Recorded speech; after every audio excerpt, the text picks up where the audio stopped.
Assalamu alaikum wa rahmatullahi ta'ala wa barakatuh. Dans cette vidéo, on va voir les nombres complexes. Mais tout d'abord, on va commencer par répondre à cette question. Résoudre dans R l'équation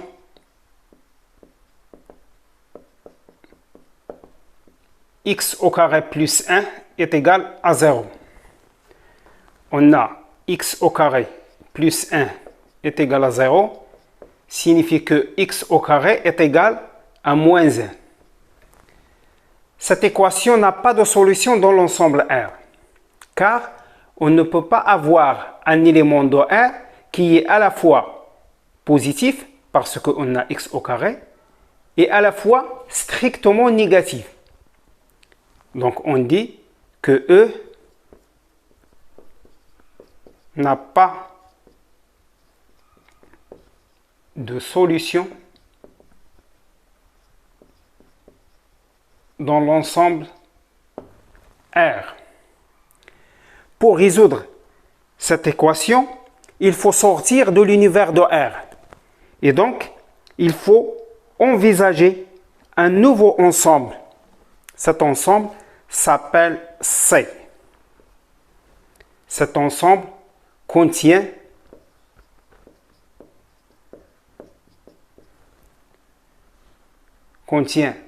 l'ensemble R, c'est-à-dire que R est inclus dans C et que cet ensemble C contient un nouveau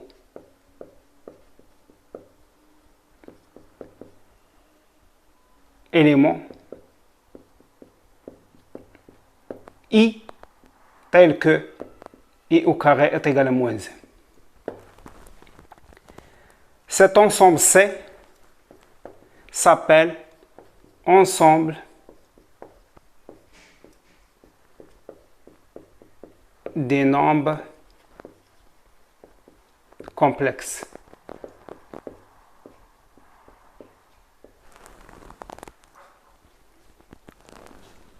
On appelle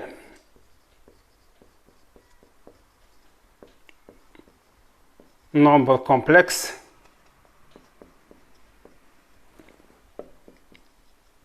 tout nombre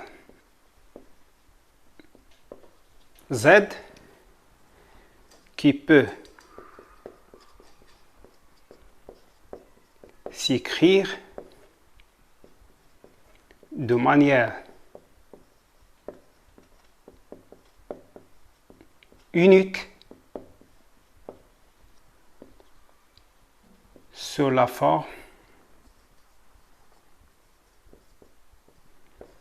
Z est égal à AA plus EB, avec A et B, ce sont des réels, et I au carré est égal à moins 1. A s'appelle partie réelle de Z, notée partie réelle de Z, et B, partie imaginaire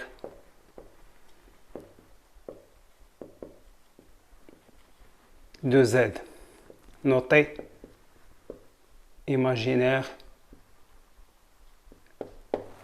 de Z.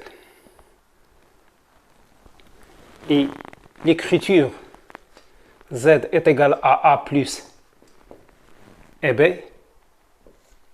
cette écriture s'appelle forme algébrique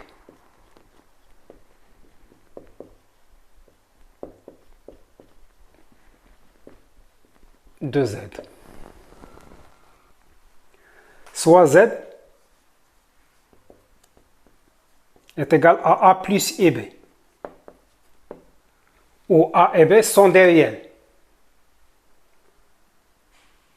Le conjugué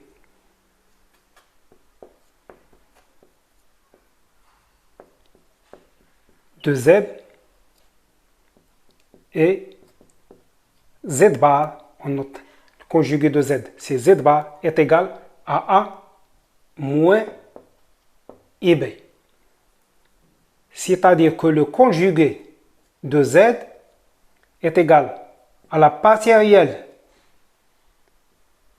de Z moins I, la partie imaginaire de Z. Exemple, on prend par exemple Z est égal à moins racine carrée de 3 moins I. Le conjugué de Z noté Z bar est égal à la partie réelle de Z, donc c'est moins racine carrée de 3, moins la partie imaginaire de Z, moins 1, donc c'est plus 1, donc c'est plus 1 fois I, donc c'est plus I. Soit un point M d'affixe Z, avec Z est égal à A plus EB, où A et B sont des réels, et I au carré est égal à moins 1. C'est-à-dire que Z est écrit sous sa forme algébrique. Donc M est de coordonnées AB. On va représenter graphiquement ce nombre complexe Z. Donc soit un repère orthonormé,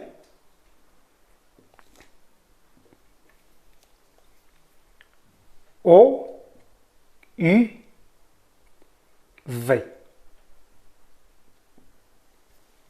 Au l'axe des X, c'est la partie réelle du nombre complexe Z, et l'axe des Y est la partie imaginaire du nombre complexe Z. Donc soit un point M d'affixe Z avec Z est égal à A plus EB.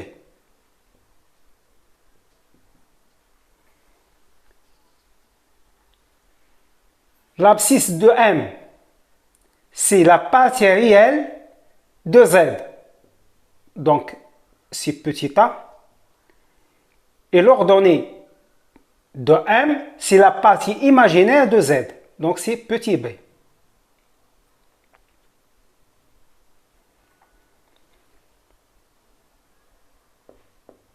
Et ici, c'est le vecteur OM.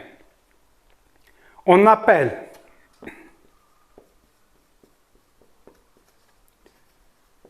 module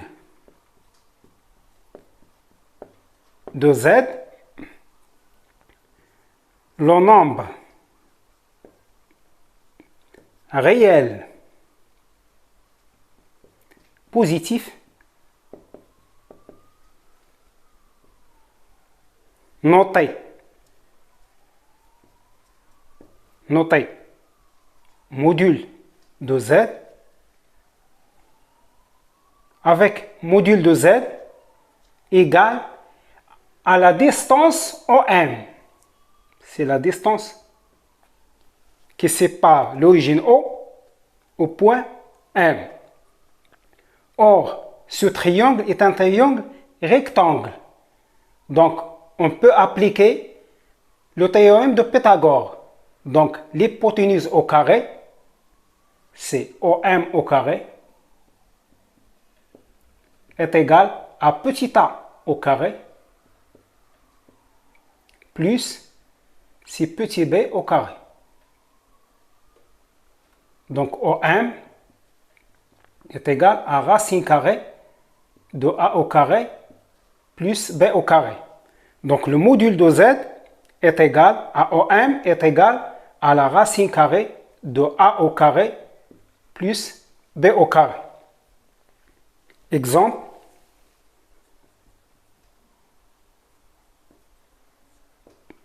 soit un nombre complexe Z est égal à moins 4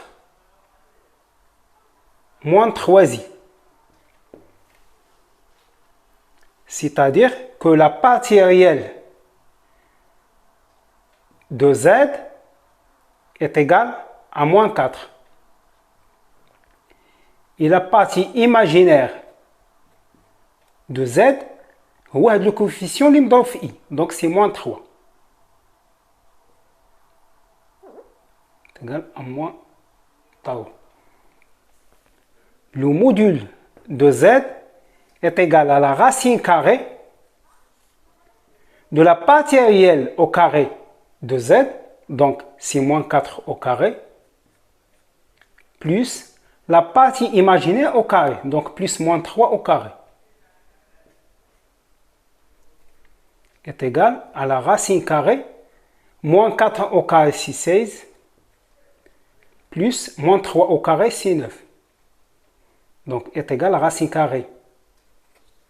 16 plus 9 c'est 25. Et la racine carrée de 25 est égale à 5. Donc le module de z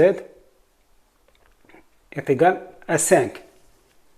C'est un réel qui est positif. Donc le module de z est toujours un réel positif. Donc, et la distance OM, c'est le module de z. Cette distance.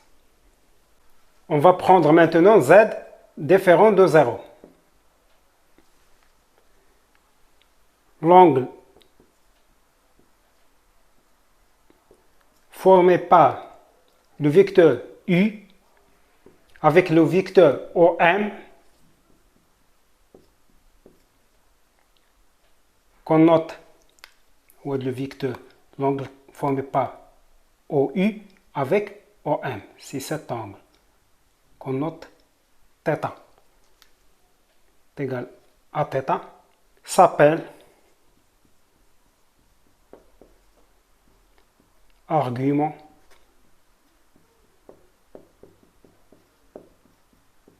du nombre complexe z. On note argument de z est égal à θ. Ici, θ est un argument de z, alors θ plus 2kπ avec k appartiennent à z est aussi argument de z. لأن عندنا هنا θ لدينا دورة كاملة أو لدينا جوج دورات غنطيحو دائما في نفس لونغل θ. إلا مشينا في هذا لو سونس، إلا مشينا في هذا لو سونس الثاني، دونك لدينا موان دو بي غنطيحو في θ، موان 4 بي غنطيحو في θ، ainsi de suite. Donc si θ est un argument de z, alors θ plus 2kπ est aussi argument de z.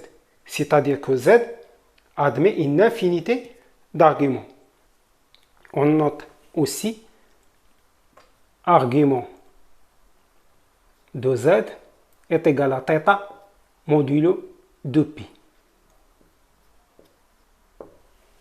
Donc pour représenter un point M d'affixe z, on a besoin soit des coordonnées AB du point M ou bien du module de z et d'argument θ.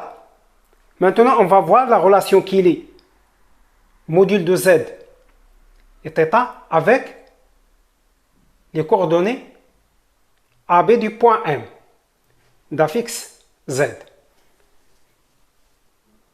Ce triangle est un triangle rectangle, donc cosinus de θ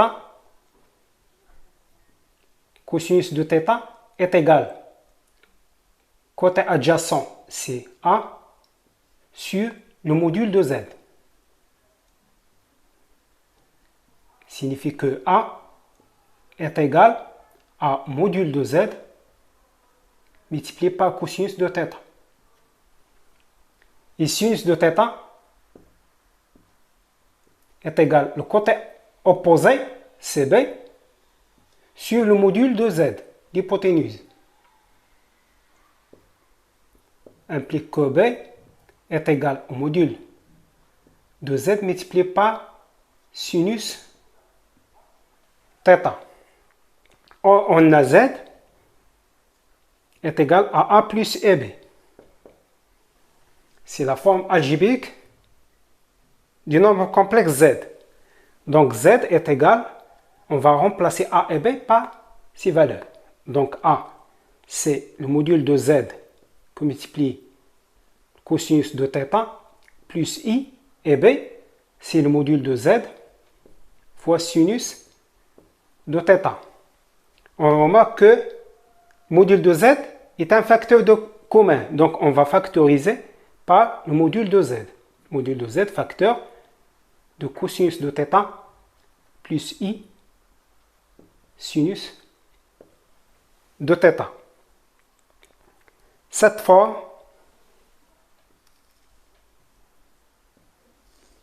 de Z s'appelle forme géométrique